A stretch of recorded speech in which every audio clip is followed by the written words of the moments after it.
Setelah 2 tahun dihentikan akibat COVID-19, kegiatan Jumat Bersih di Kabupaten Oku kembali digelar dengan melibatkan seluruh OPD di lingkungan Pemkab Oku dan masyarakat. Kegiatan Jumat Bersih yang merupakan program Bupati Oku sebelumnya kembali digalakkan oleh PJ Bupati Oku. Program ini sebelumnya sempat dihentikan sementara akibat pandemi COVID-19 yang melanda hampir seluruh belahan dunia.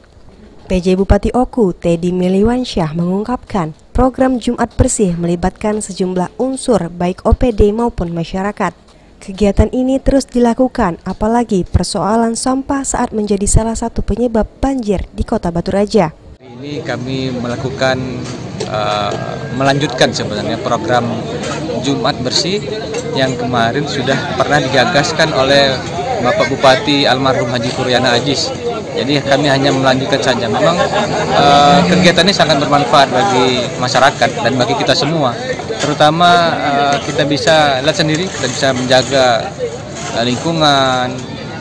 Dan kemarin, mungkin beberapa hari lalu kita sama-sama mengetahui bahwa Batu Raja ini khususnya di 2 kelurahan Sekarjaya dan Batu Raja Permai mengalami bencana banjir yang luar biasa. Belum pernah terjadi setelah hampir 8 tahun ketinggian air sampai lebih dari 1 meter. Nah, inilah yang mendasari kami untuk kembali menggalakkan program Jumat Bersih, dan ini kami sudah susuri tadi sampai ke Tangsi itu.